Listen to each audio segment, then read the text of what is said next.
नमस्कार दोस्तों, मैं अरुण कुमार शुक्ला और स्वागत है आपका हमारे YouTube channel vision academy Telibagh में। तो दोस्तों, मौर्य काल के बाद में हम लोगों ने पढ़ा मौर्योत्तर काल, और मौर्योत्तर काल में हमारा एक वीडियो पहले आ चुका था जिसमें हम लोगों ने शुंग वंश व कर्ण वंश को पढ़ा कि किस प्रकार अंतिम मौर्य सम्राट बृहदत्त की हत्या कर दी जाती है सेनापति पुष्पमित्र शुंग के द्वारा, और एक नवीन वंश का उदय होता है जिसका नाम था शुंग वंश। शुंग वंश के अंतिम शासक देवभूति की हत्या कर दी जाती है अमात्य या सेनापति वासुदेव कर्ण के द्वारा, और एक नवीन वंश का निर्माण हुआ जिसका नाम था कर्ण वंश।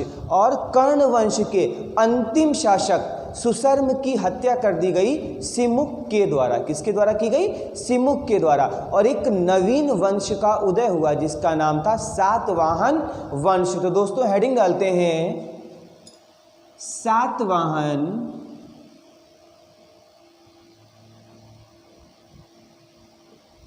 वंश। ठीक है दोस्तों, अगर सातवाहन वंश को देखा जाए तो सातवाहन की जो वास्तविक स्थिति है ये महाराष्ट्र, कर्नाटक और आंध्र प्रदेश के आसपास की दिखाई पड़ती है। कहाँ की दिखाई पड़ती है? महाराष्ट्र, कर्नाटक व आंध्र प्रदेश की दिखाई पड़ती है। इसीलिए आंध्र सातवाहन साम्राज्य को या सातवाहन साम्राज्य को उत्तर व दक्षिण के मध्य सेतु कहा गया है। तो लिख लेंगे उत्तर व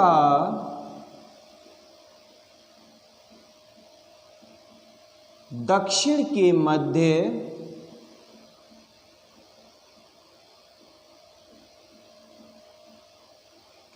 सेतु। ठीक है दोस्तों, अगर सातवाहन वंश को देखा जाए तो सातवाहन वंश को अन्य कुछ नामों से भी जाना जाता है, जैसे आंध्र सातवाहन वंश। अगर दूसरा नाम देखा जाए तो ये है आंध्र जातीय सातवाहन वंश, और आंध्र भृत्य सातवाहन वंश भी इसे कहा जाता है। दोस्तों अगर सातवाहन वंश की जानकारी को देखा जाए तो सातवाहन वंश की जानकारी हमें अभिलेखों से व पुराणों से प्राप्त होती है।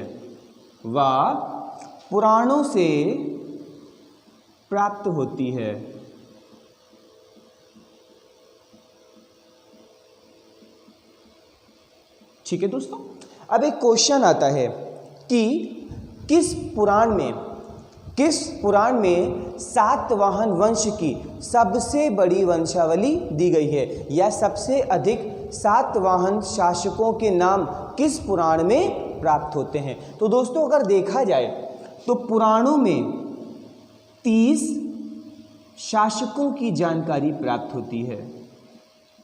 30 शासकों की जानकारी प्राप्त होती है। और अगर मुख्य रूप से पुराण देखे जाएं तो इसमें 2 पुराण आपके शामिल हैं, जिसमें पहला है वायु पुराण और दूसरा अगर देखा जाएगा तो ये है मत्स्य पुराण। ये है हमारा मत्स्य पुराण। और जो सबसे लंबी सूची हमें प्राप्त होती है सातवाहन वंश की, वो हमें प्राप्त होती है मत्स्य पुराण से, और मत्स्य पुराण से 19 सातवाहन शासकों की जानकारी प्राप्त होती है। तो लिख लेंगे 19 शासकों की जानकारी। ठीक है दोस्तों, ये क्वेश्चन कई बार आया हुआ है कि सातवाहन वंश की जानकारी का सबसे अच्छा स्रोत कौन सा है। तो हम लिखेंगे, अगर ऑप्शन में हमारा मत्स्य पुराण दिया होगा तो इसको हम करेक्ट कर लेंगे, और मत्स्य पुराण से 19 सातवाहन शासकों की जानकारी प्राप्त होती है। नेक्स्ट अगर दोस्तों देखें, अगर इसकी स्थिति को देखा जाए, अर्थात ये सातवाहन साम्राज्य स्थित कहाँ पे था, तो स्थिति को देखा जाए तो ये ऊपरी दक्कन में है। कहाँ पर स्थित है? ऊपरी दक्कन। और अगर ऊपरी दक्कन में देखा जाए तो इसमें हमारा महाराष्ट्र, कर्नाटक व आंध्र प्रदेश शामिल है, व आंध्र प्रदेश शामिल है दोस्तों। नेक्स्ट अगर देखें, अगर इसकी राजधानी को देखा जाए दोस्तों, सातवाहन साम्राज्य की या वंश की राजधानी को देखा जाए तो इसकी प्रारंभिक राजधानी जो थी ये थी अमरावती। प्रारंभिक राजधानी अमरावती, और अमरावती गोदावरी व कृष्णा नदी के मध्य में स्थित है। अगर वास्तविक राजधानी देखा जाए तो वास्तविक राजधानी थी दोस्तों प्रतिष्ठानपुरम,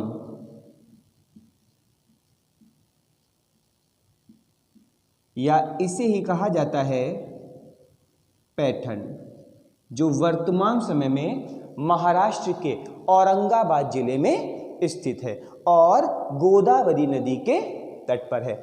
नेक्स्ट अगर दोस्तों देखा जाए तो सातवाहन साम्राज्य में अगर धर्म देखा जाए तो सातवाहन शासक जो थे ये किस धर्म के थे दोस्तों, या किस धर्म को बढ़ावा देते थे, तो इन्हें ब्राह्मण धर्म का कहा गया है, परंतु जैन व बौद्ध धर्म को भी संरक्षण प्रदान किया गया है। लिख लेंगे धर्म,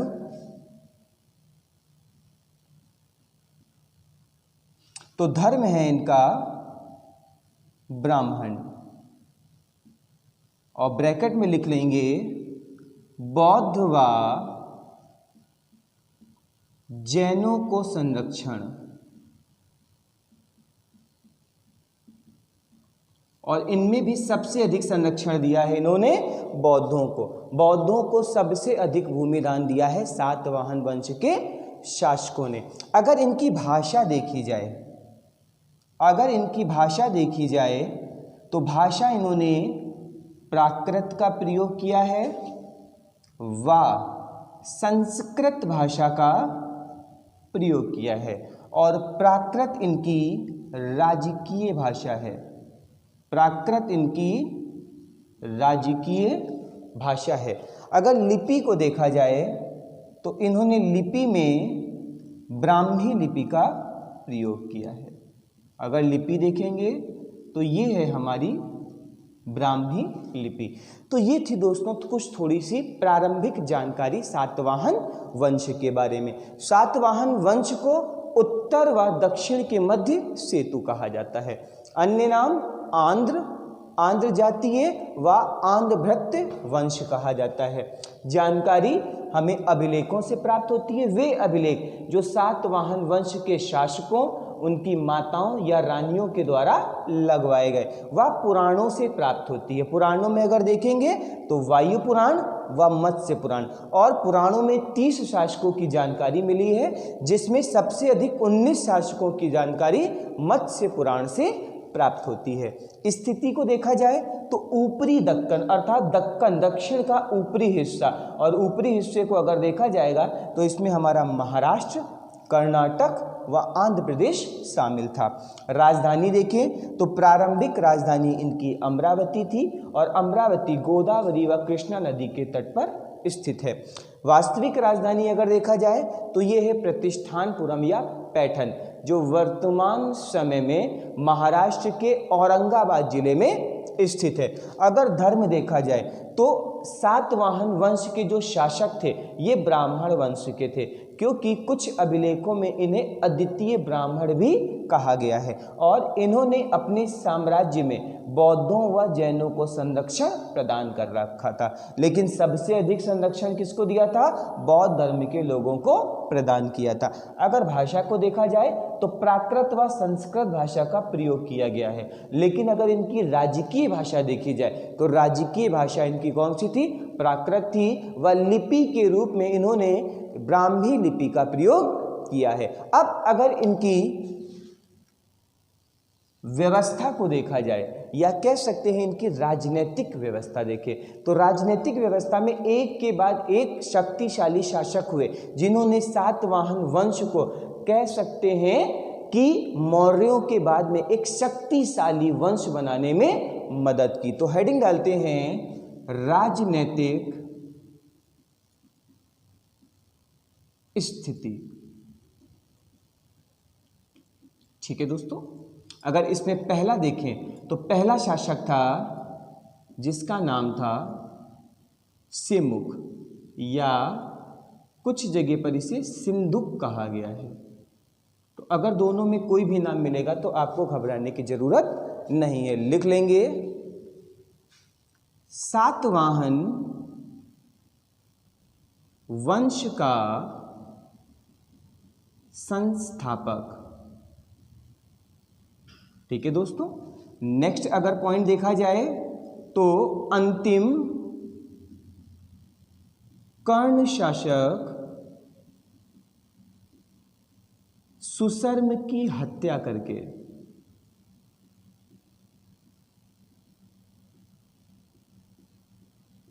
ठीक है दोस्तों, और नेक्स्ट देखिएगा अगर आप तो बौद्धों व जैनों की कह सकते हैं पूरी तरीके से सहायता लेने के लिए इसने क्या किया, बौद्ध व जैन मंदिरों का निर्माण कराया। लिख लेंगे,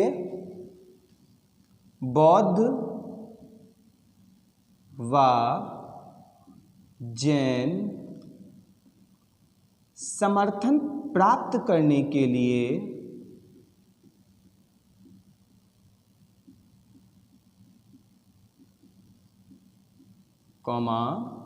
बौद्ध व जैन मंदिरों का निर्माण।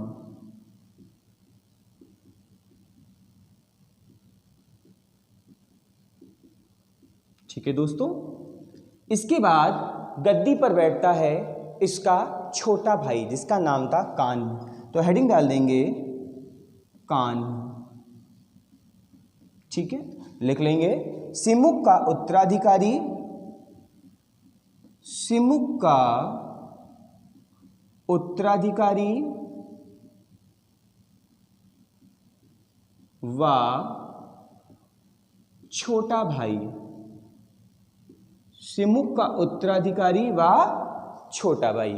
नेक्स्ट पॉइंट अगर देखा जाए तो साम्राज्य को नासिक तक ले गया। ठीक है दोस्तों, नेक्स्ट देखें तो इसके एक महामात्र श्रवण ने एक गुहा का निर्माण करवाया था। लिख लेंगे, इसके शासनकाल में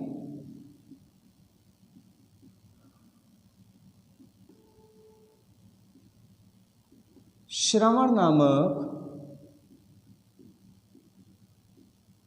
महामात्र ने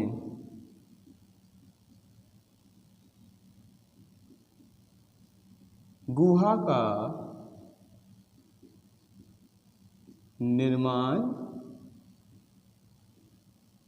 करवाया दोस्तों। ठीक है, कान के बाद में गद्दी पर बैठता है सातकर्णी प्रथम। कौन बैठता है गद्दी पे? सातकर्णी प्रथम, जो कि सिमुक का पुत्र था और सातकर्णी की उपाधि धारण करने वाला सातवाहन वंश का प्रथम शासक था दोस्तों। तो लिख लेंगे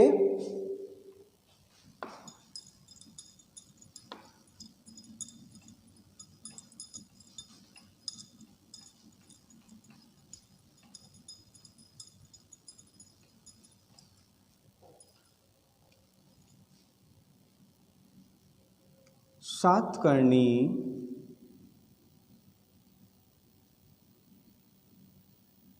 प्रथम।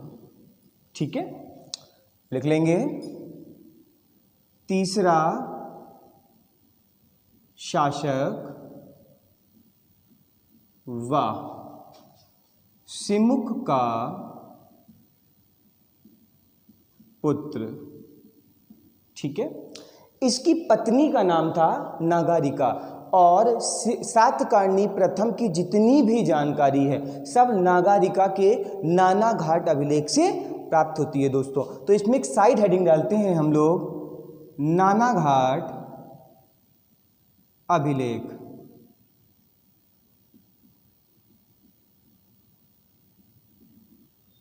ठीक है, अगर इसमें अब पॉइंट देखा जाए तो पत्नी नगरिका द्वारा इसकी स्थापना की गई। नेक्स्ट पॉइंट देखेंगे, जानकारी का प्रमुख स्रोत। ठीक है दोस्तों। नेक्स्ट पॉइंट अगर देखा जाए तो इस नानाघाट में अभिलेख में लिखा हुआ है कि सातकर्णी प्रथम ने कलिंग के शासक खारवेल को हराया व उसके साम्राज्य को उसे वापस कर दिया। लिख लेंगे, कलिंग शासक खारवेल को पराजित किया।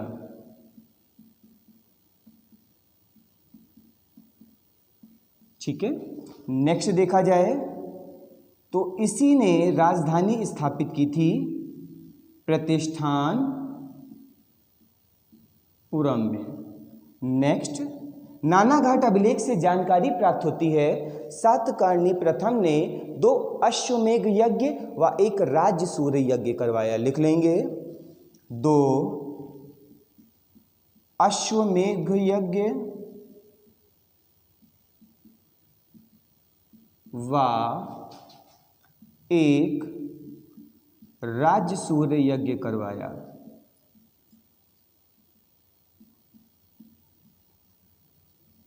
ठीक है दोस्तों। नेक्स्ट, ब्राह्मणों व बौद्धों को भूमि दान की, और भूमि दान करने का पहला अभिलेख है हमारा कौन सा? नानाघाट अभिलेख। लिख लेंगे, ब्राह्मणों व बौद्धों को भूमि दान की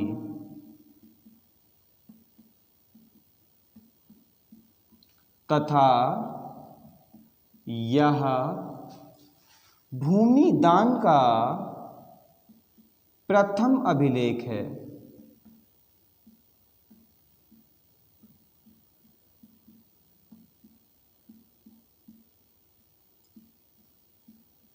ठीक है दोस्तों। नेक्स्ट देखें तो सातकर्णी प्रथम ने 2 उपाधियां धारण की, जिसमें पहली उपाधि है इसकी सम्राट की और दूसरी उपाधि है इसकी दक्षिण पंथ प्रति की। लिख लेंगे, उपाधि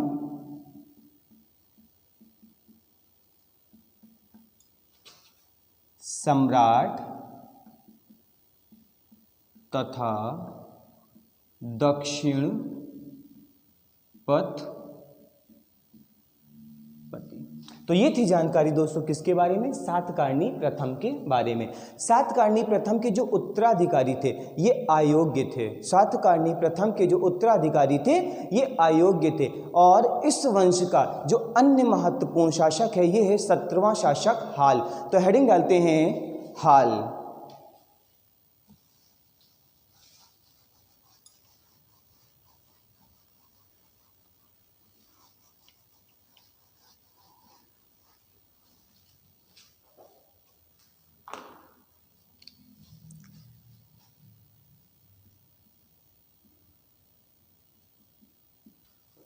लिख लेंगे, वंश का 17वां शासक। ठीक है दोस्तों। नेक्स्ट पॉइंट देखा जाए तो शांति व संस्कृति का उपासक कहा गया है इसे शांति व संस्कृति का उपासक कहा गया है। नेक्स्ट देखें तो हाल की जानकारी हमें काव्य मीमांसा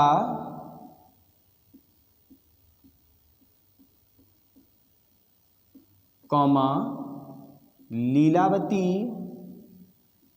कौमा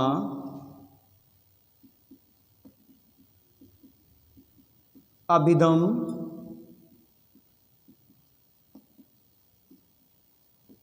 चिंतामणि व गाथा सप्तशती से प्राप्त होती है।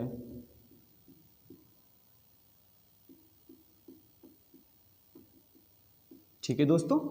नेक्स्ट पॉइंट देखा जाए तो प्राकृत भाषा में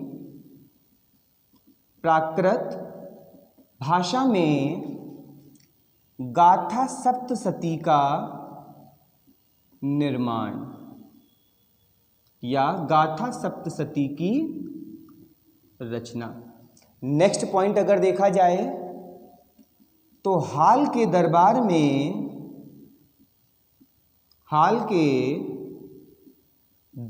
में बृहद कथा के गुणाढ्य व संस्कृत व्याकरण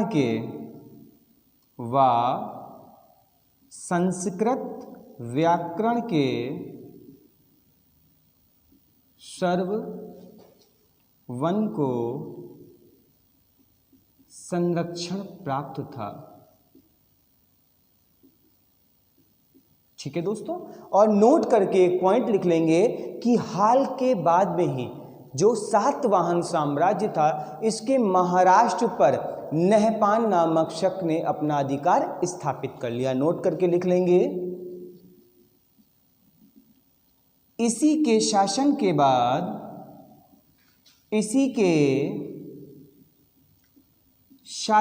बाद शक नहपान ने महाराष्ट्र पर अधिकार कर लिया। ठीक है दोस्तों, और हाल के बाद में भी जो उत्तराधिकारी होते हैं वो अयोग्य होते हैं और इस वंश का 23वां शासक जिसे गौतमी पुत्र सतकर्णी कहा गया है, ये सातवाहन साम्राज्य की जो खोई हुई प्रतिष्ठा थी उसको प्राप्त किया इसने और उस प्रतिष्ठा को पुनः क्या कर दिया, जीवित कर दिया। तो खोई हुई प्रतिष्ठा को पुनः जीवित करने वाला शासक कहलाता है आपका कौन, गौतमी पुत्र सतकर्णी, जो इस वंश का 23वां शासक था। तो हेडिंग डालते हैं गौतमी पुत्र सतकर्णी, हेडिंग डालते हैं।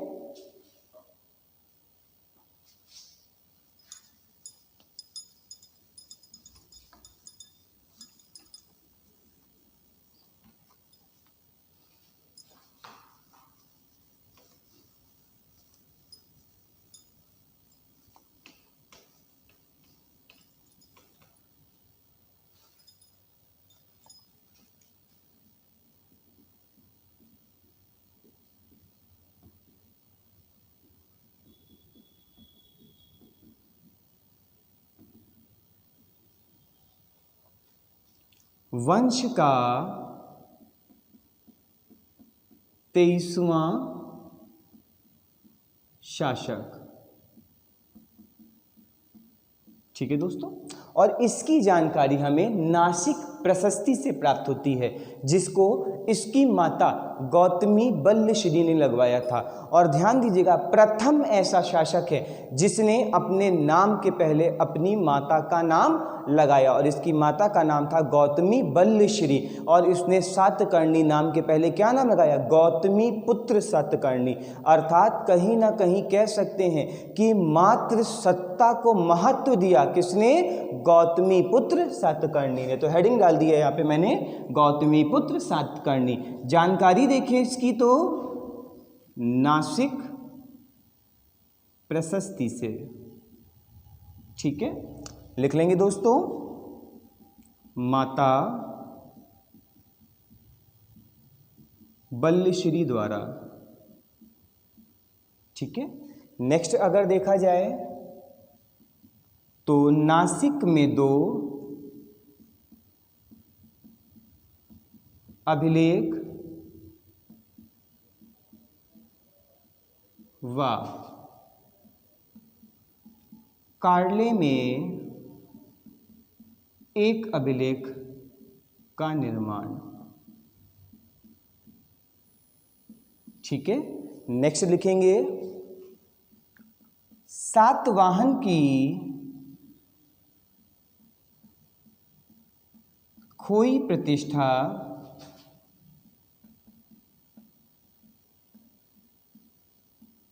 पुनः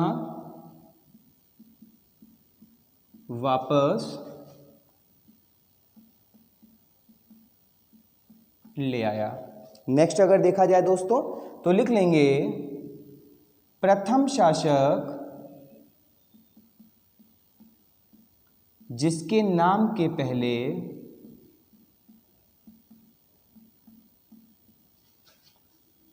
उसकी माता का नाम जुड़ा।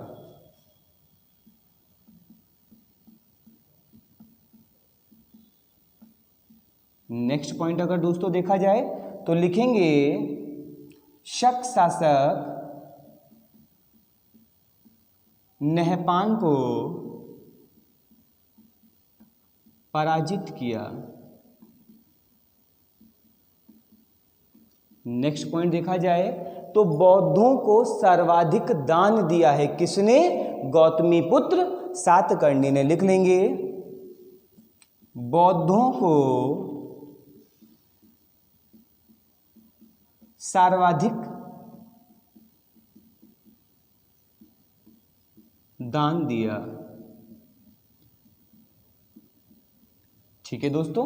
नेक्स्ट अगर देखा जाए तो इसने वेड़ा कटक नामक एक नगर की नासिक में स्थापना कराई व नासिक में ही एक गुहा गृह का निर्माण करा के दान दिया। लिख लेंगे नासिक में वेड़ा कटक नगर की स्थापना व एक गुहा बनाकर एक गुहा गृह बनाकर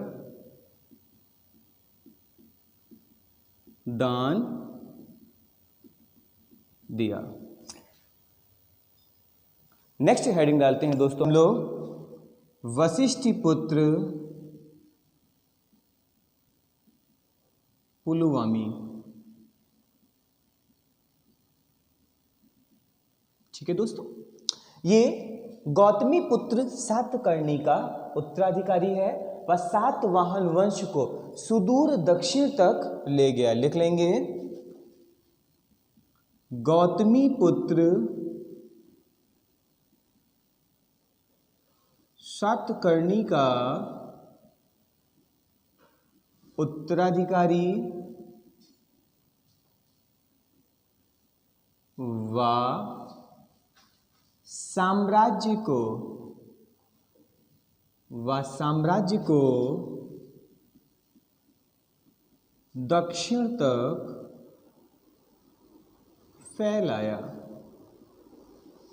नेक्स्ट पॉइंट अगर देखा जाए दोस्तों तो वशिष्ठ पुत्र पुलवामी की जानकारी हम लोगों को अमरावती अभिलेख से प्राप्त होती है और इसने अमरावती स्तूप का क्या करवाया दोस्तों?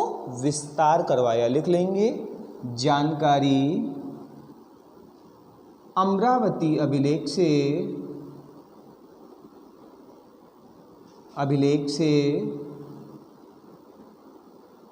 व अमरावती स्तूप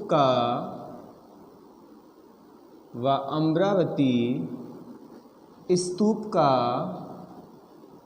विस्तार करवाया। नेक्स्ट पॉइंट देखा जाए दोस्तों तो वशिष्ठ पुत्र पुलवामी ने नवनगर नामक एक नवीन नगर की स्थापना कराई। लिख लेंगे नवनगर की स्थापना। और इसकी अगर उपाधियों को देखा जाए तो इसने महाराज व दक्षिण पंथ ईश्वर की उपाधि धारण की। अगर विवाह को देखा जाए तो विवाह शक शासक रुद्रदामन की पुत्री से।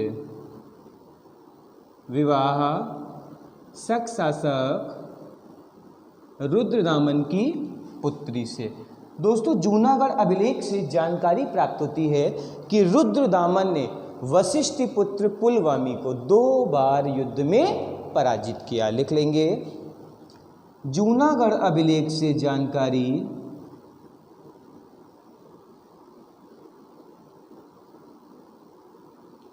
जूनागढ़ अभिलेख से जानकारी रुद्रदामन ने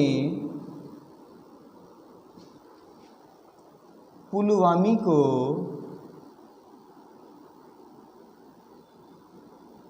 2 बार हराया।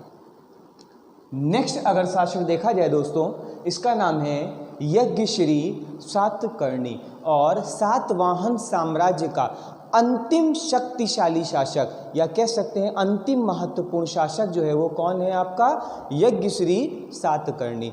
इसने पश्चिमी क्षत्रपों की भांति चांदी के सिक्के चलाए व इसके सिक्कों पर 2 मस्तूल जहाज का चित्र अंकित होता है जो कि सशक्त नौसेना को व समुद्री व्यापार को प्रदर्शित करता है। तो हेडिंग डालते हैं यज्ञश्री सातकर्णी।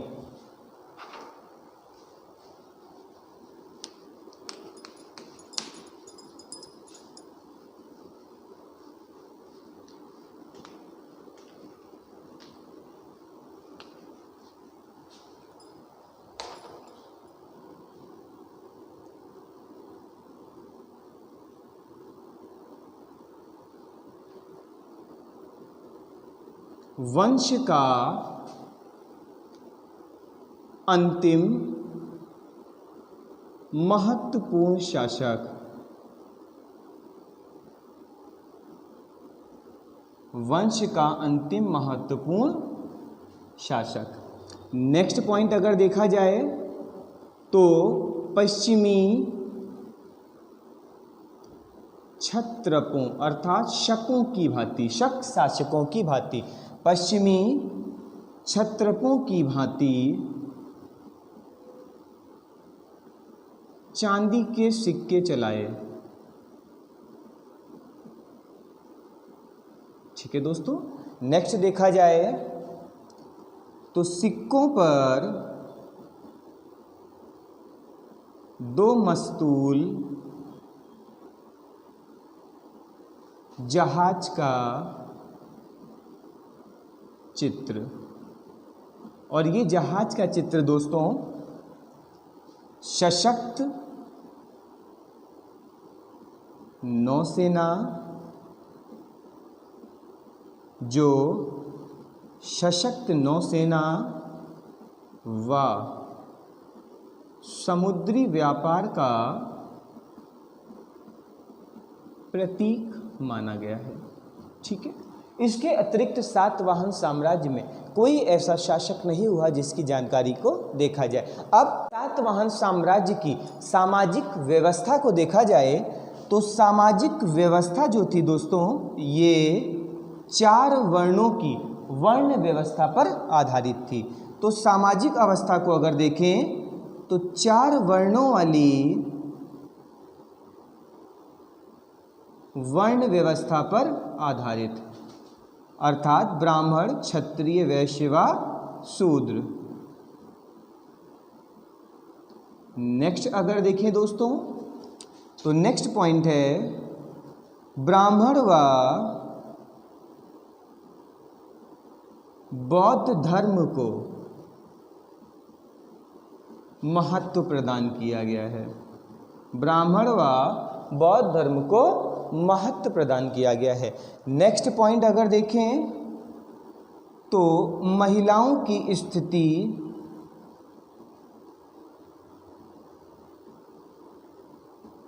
अच्छी व उन्हें शिक्षा का अधिकार तथा पर्दा प्रथा का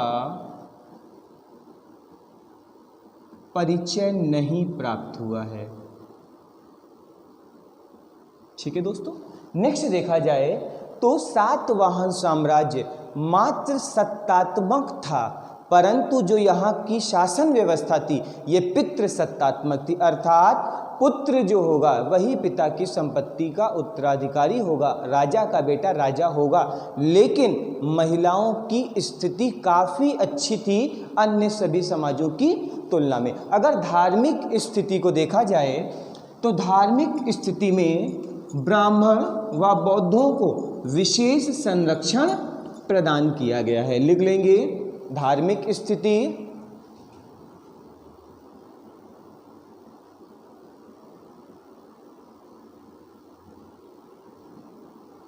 ब्राह्मण व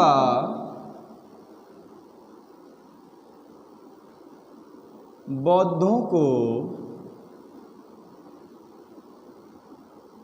विशेष संरक्षण।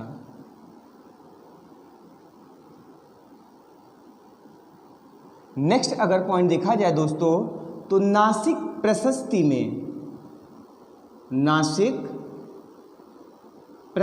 में गौतमी पुत्र सातकर्णी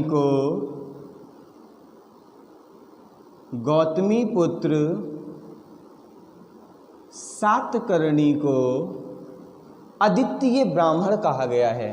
क्या कहा गया है? अद्वितीय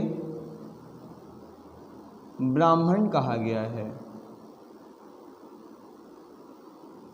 ठीक है। नेक्स्ट अगर देखा जाए तो हेडिंग डालते हैं कला व स्थापत्य।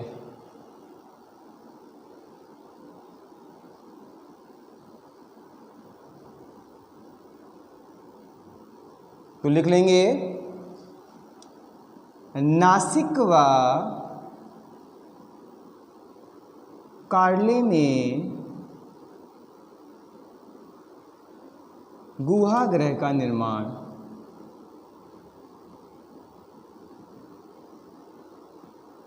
नेक्स्ट अगर पॉइंट देखा जाए तो अमरावती शैली का विकास। अमरावती शैली का विकास। और अगर इस अमरावती शैली को देखा जाए तो इसका केंद्र बिंदु अगर देखें तो ये हमारा अमरावती, नागार्जुनी कोंडा व और दोस्तों कुछ ऐसे स्थल हैं जैसे जोगया, ओट्टी नामक स्थानों से प्राप्त हुआ है। लिख लेंगे, केंद्र अमरावती, कॉमा नागार्जुनी कोंडा